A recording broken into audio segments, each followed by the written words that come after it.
하나님은 부모님을 공경하는 사람을 축복하십니다. 출애굽기 10장 12절을 보시면 내 부모를 공경하라 그리하면 내 하나님 여호와가 내게 준 땅에서 내 생명이 길리라. 같은 계명의 말씀인데요. 신명기 5장 16절에 보시면 너는 내 하나님 여호와께서 명령한 대로 내 부모를 공경하라 그리하면 내 하나님 여호와가 내게 준 땅에서 내 생명이 길고 복을 누리리라. 다른 계명들 가운데 특별히 대인 계명, 사람을 향한 계명 가운데는 축복을 약속한 계명은 없는데 부모 공경에는 축복이 약속되어 있습니다. 또한 이 말씀은 사도 바울이 에베소 6장 1절에 3절에서 반복해서 우리에게 권면하고 있습니다. 자녀들아 주 안에서 너희 부모에게 순종하라. 이것이 옳으니라. 내 아버지와 어머니를 공경하라. 이것은 약속이 있는 첫 계명이니 이로써 내가 잘되고 땅에서 장수하리라. 잘되고 또 장수하리라. 그런 약속과 함께 주신 계명이 부모 공경의 계명입니다. 이 공경이란 단어는 성경에서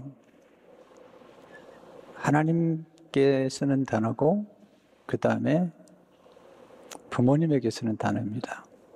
또는 아주 나이가 드신 어른들께 쓰는 단어입니다. 이 단어가 히브리어로 카바드인데 이 단어는 무계획격이다, 존귀역이다, 영화롭게 하다라는 뜻을 내포하고 있습니다.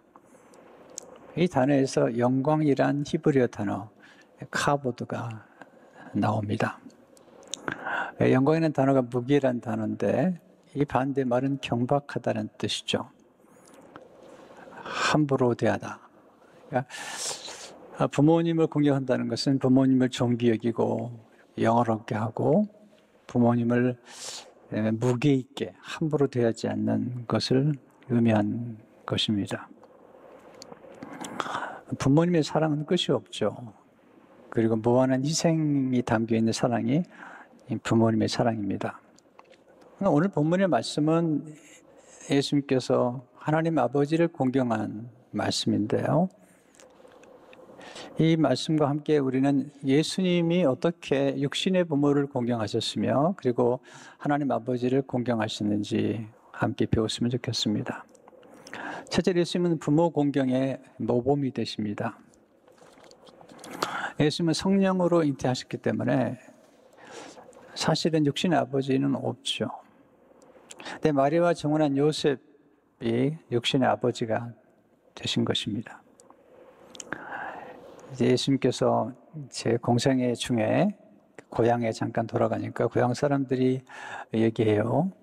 마태복음 13장 55절을 보니까 이는 그 목수의 아들이 아니냐. 그 어머니는 마리아. 목수의 아들이란 말은 예수님께서 요셉의 아들로 성장했고 요셉은 목수였고 또 요셉이 일찍 세상을 떠나므로 예수님께서 목수 일을 하시면서 어머니와 그리고 동생들을 돌보신 것입니다.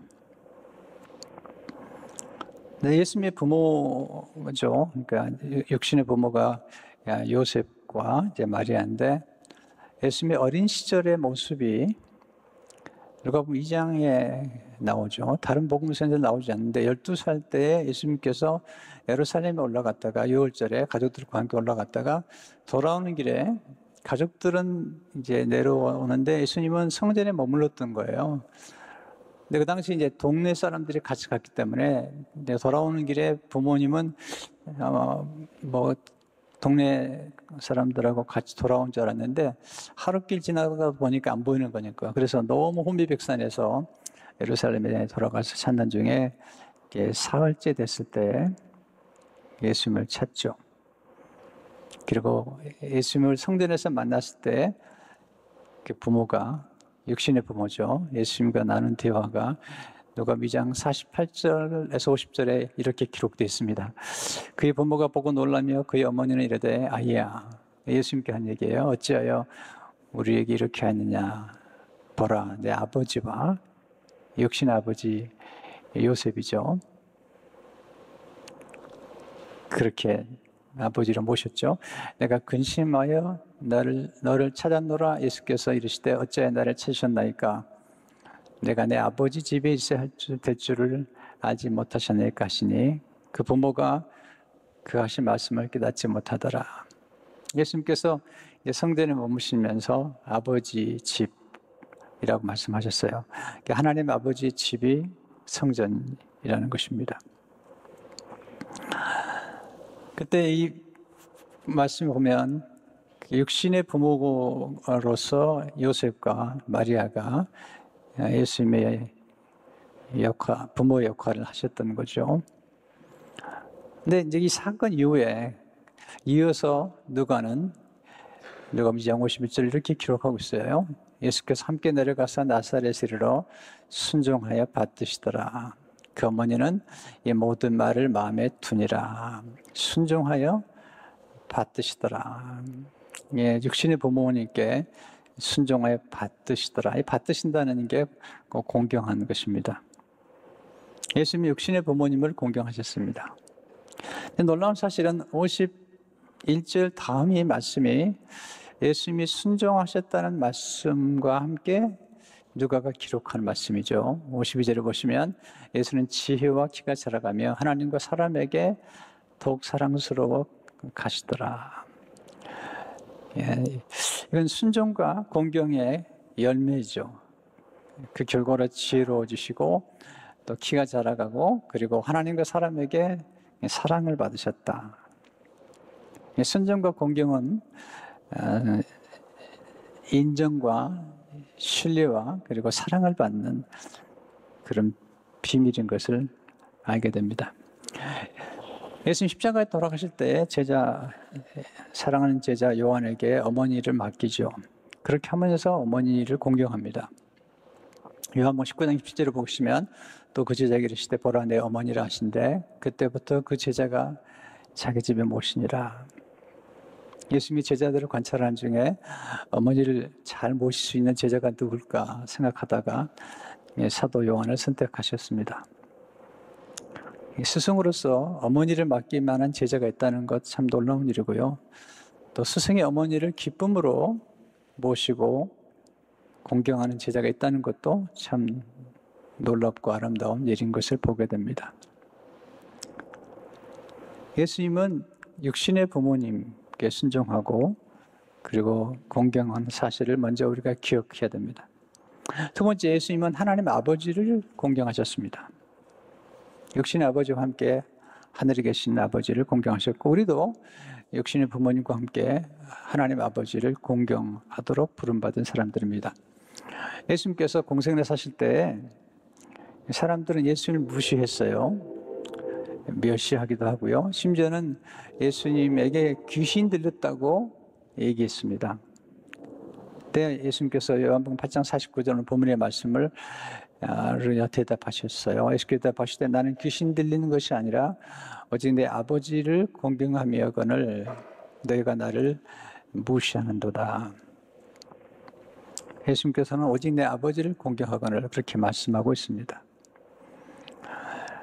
예수님은 하나님 아버지를 어떻게 공경했을까요? 이 말씀을 묵상하는 중에 오늘 몇 가지, 특별히 한 3가지 정도 하나님 아버지를 공경하는 원리를 좀 배우고 싶습니다. 첫째로 예수님은 맡은 일에 충성하심으로 아버지를 공경하셨습니다. 충성이란 단어 요즘 잘 안 쓰는 것 같아요. 충성이란 한문을 보면 굉장히 뜻이 깊어요. 충성충에 정성, 성이란 두 단어가 합성화가 되어 있는데요. 충이란 단어는 마음심과 가운데 중의 합성어죠. 성이란 단어는 말씀한 변에 이룰성의 합성어인데 이게 참 놀라운 뜻을 내포하고 있죠. 충성이란 말씀을 마음에 품고 그 말씀을 이루는 것입니다.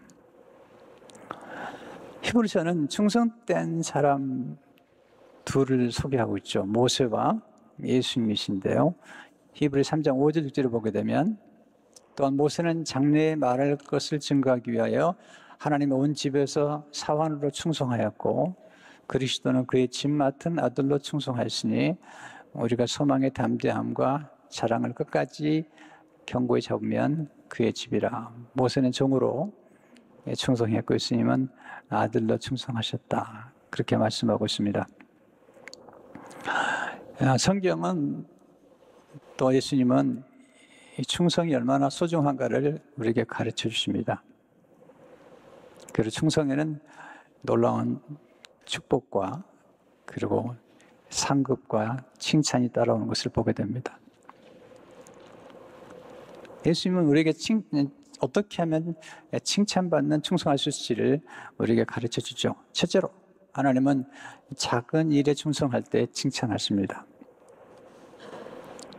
마태복음 25장 20절을 보시면 달란트의 비유에 나오는 말씀이죠. 그 주인이 이르되 잘하였도다 착하고 충성된 종아 내가 적은 일에 충성하였음에 내가 많은 것을 내게 맡기려니 내 주인의 즐거움에 참여할지어다. 누가복음 16장 10절을 보시면 지극히 작은 것에 충성된 자는 큰 것에도 충성되고 지극히 작은 것에 불의한 자는 큰 것에도 불의하니라. 이 태도가 굉장히 중요한데요. 우리가 작은 것을 어떻게 대하는지, 주님은 작은 것에 충성된 것에 대해서 말씀하십니다. 작은 일에 충성한 사람은 과정을 소중히 여깁니다. 조급하지 않고요. 작은 일에 충성한 사람은 기다릴 줄 압니다. 결과가 보이지 않아도 또 사람이 도와주지 않아도 작은 일을 성실하게 횟수를 더해가며 헌신하는 것을 의미합니다. 근데 이것이 굉장히 중요한 게 뭐냐면 이 작은 것에 횟수를 더해가며 반복해 갈 때 결국은 아주 탁월함이 이르게 되죠. 대부분이 작은 것 기본을 무시하는 분들이 또 성장하는 과정을 무시하는 분들이 조급하다가 결과를 맺지 못하는 것들을 보게 됩니다. 둘째는 맡겨진 일에 충성할 때 칭찬하십니다. 맡겨진 일. 성경에 보게 되면 하나님 쓰신 인물들 가운데 몇 사람만 생각해봐도 맡겨진 일에 충성하는 게 얼마나 소중한가를 알 수 있는데요. 그것은 자기 것이 아니라 남의 것을 맡아서 어떻게 충성하느냐의 이야기를 하고 있는 것입니다. 어떤 일이지 간에 맡겨진 일에 충성하는 건 굉장히 중요하죠. 요한복음 10장 4절을 보시면 아버지께서 내게 하라고 주신 일을 내가 이루어 아버지를 이 세상에서 영원롭게 하사오니. 고린도서 4장 2절을 보면 그리고 맡은 자들에게 구할 것은 충성이니라. 특별히 맡겨진 일에 충성한다는 것은 머무는 곳에서 충성하라는 것입니다. 머무는 곳에서 충성하라. 어떤 분들은 이 작은 것을 소홀히 하거나 또는 자기가 머물고 있는 자리를 이렇게 중요하게 생각하지 않은 분들이 계세요. 회사에 다니는 분도, 직장에 다니는 분들, 또 어떤 분들은 언제 직장을 떠나나 이렇게 늘 생각하는 분들이 계세요. 건강한 생각이 아니죠. 우리는 머무는 곳에서 최선을 다하고 또 머물다가 또 떠나게 되죠. 우리가 영원히 한 곳에 머물지 않죠. 그런데 이건 아셔야 됩니다.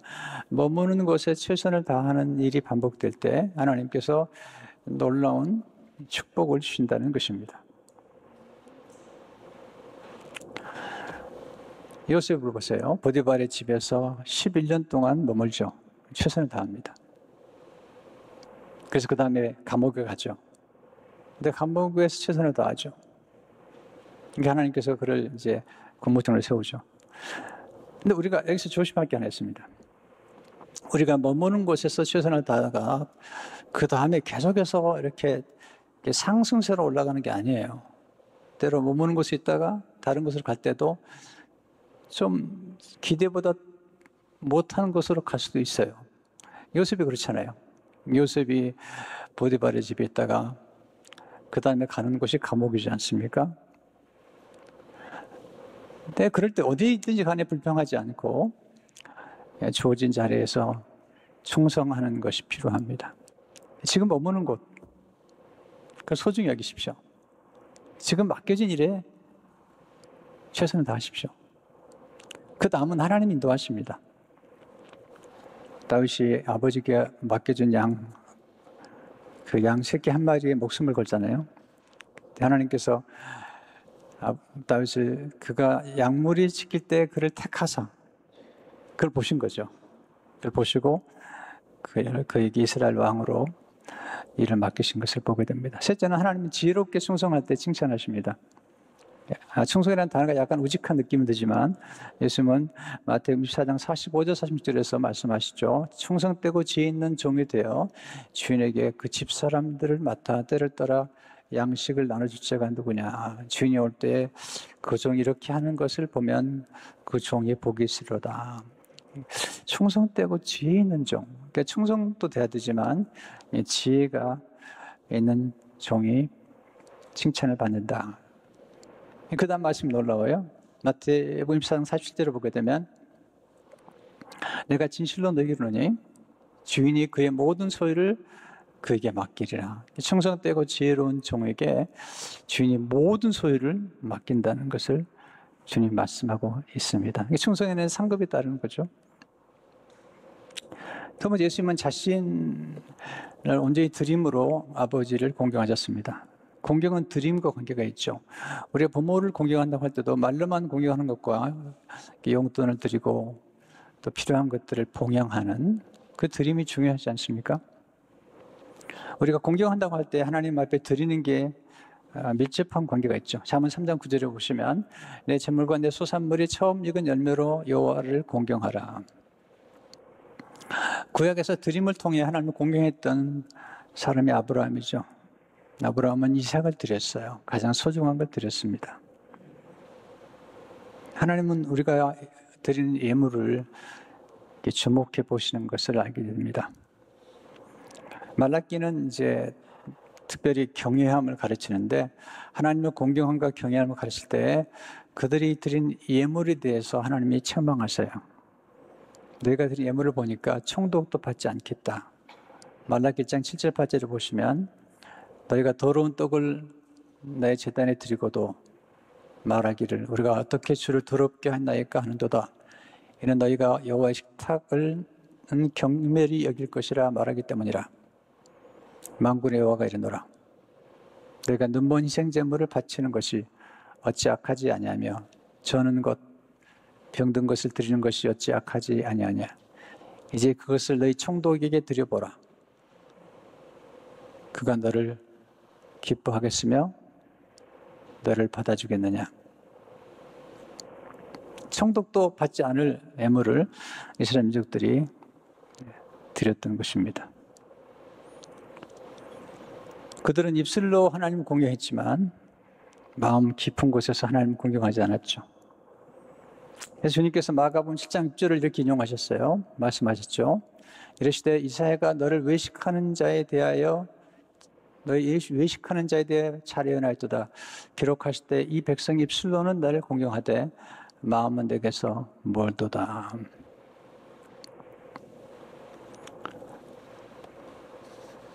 우리가 하나님 앞에 예물을 드리는 것, 그것은 하나님을 공경하는 것과 밀접한 관계가 있습니다. 예수님이 십자가를 지기 전에 마지막 사건이 하나 있습니다. 예수님이 십자가를 지기 직전에 예수님이 마지막 소중하게 보셨던 것은 사람들이 헌금함에 헌금을 넣는 걸 보신 거예요.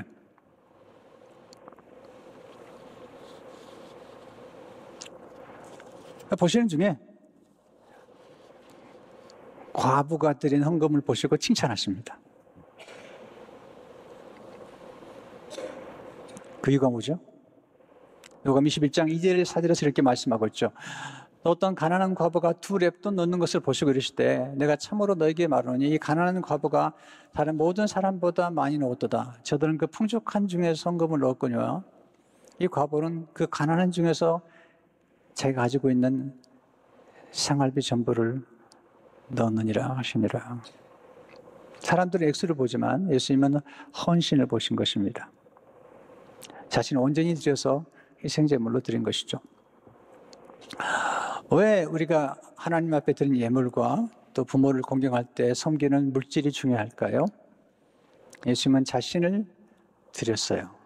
자신을 흠없는 제물로 드리셨어요. 히브리서 9장 14절을 보게 되면 하물며 영원하신 성령으로 말미암아 흠없는 자기를 하나님께 드린 그리스도의 피가 어찌 너희 양심을 죽은 행실에서 깨끗하게 하고 살아계신 하나님을 섬기게 하지 못하겠느냐. 자기를 드렸다. 예수님을 공경했던 여인 가운데 옥합을 깨트리는 여인이 있죠. 왜 주님이 이 여인의 스토리를 복음이 전파되는 모든 곳에 전하라고 말씀하셨을까요? 감동이죠. 왜냐하면 여인이 소중한 것을 드린 까닭이죠.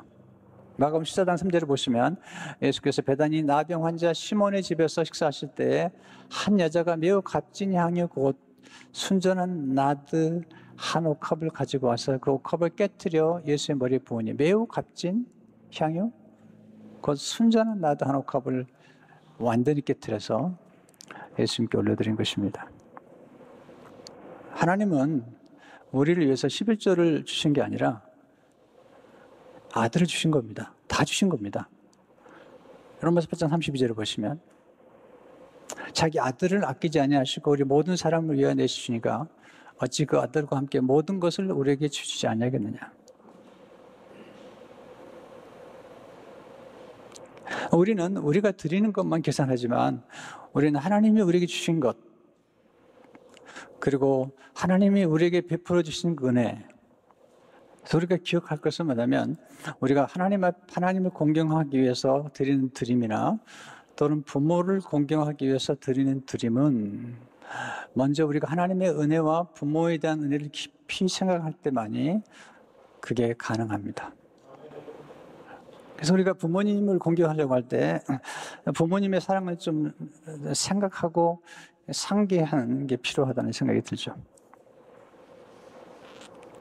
그래서 우리가 공경한다고 할 때 그 공경은 드림과 관계가 있다는 사실을 기억하면서 예수님의 공경하신 공경인과 또 우리가 부모를 공경할 때 그냥 말로만 하지 않고 정성을 들이고 또 물질로 공경을 하고 이런 그 헌신이 필요하죠. 우리가 부모님께 아무리 사랑해도요, 내리사랑이라고 우리 자녀들에게 쏟는 것은 비교가 안 되잖아요. 우리 자녀들에게 얼마나 많은 돈을 씁니까? 얼마나 많은 헌신을 합니까? 학비에다가, 기숙사비에다가, 그 자녀들을 위해 투자하는 건 엄청나면서도 우리가 받은 부모에 대한 사랑을 망각하고 부모에게 드리는 것들은 때로 아까워하는 그런 실수를 범하는 것들을 경험하게 됩니다. 그래서 오늘 특별히 이렇게 부모 공경하는 날에 자녀들 우리들이 조금 더 부모님을 향한 생각을 더 깊이 하는 게 좋겠다 하는 생각을 하게 됩니다. 세 번째로 예수님은 가난한 사람을 돌보심으로 아버지를 공경하셨습니다. 우리가 하나님을 공경하는 길 중 하나가 가난한 사람들을 돌보는 것입니다. 난민들, 나그네들, 고아와 과부를 돌보는 거죠. 잠언 14장 31절의 말씀은 굉장히 중요한 말씀이에요. 가난한 사람을 학대하는 자는 그를 지으신 이를 멸시하는 자요. 궁핍한 사람을 불쌍히 여기는 자는 주를 공경하는 자니라. 어려운 사람, 가난한 사람들, 특별히 신명기 10장 18절을 보시면 고아와 과부를 위하여 정의를 행하시며 나그네를 사랑하며 하여 그에게 떡과 옷을 주시나니. 시편 140편 9절을 보게 되면 여호와께서 나그네를 보호하시며 고아와 과부를 붙이시고 악인들의 길은 굽게 하시는도다.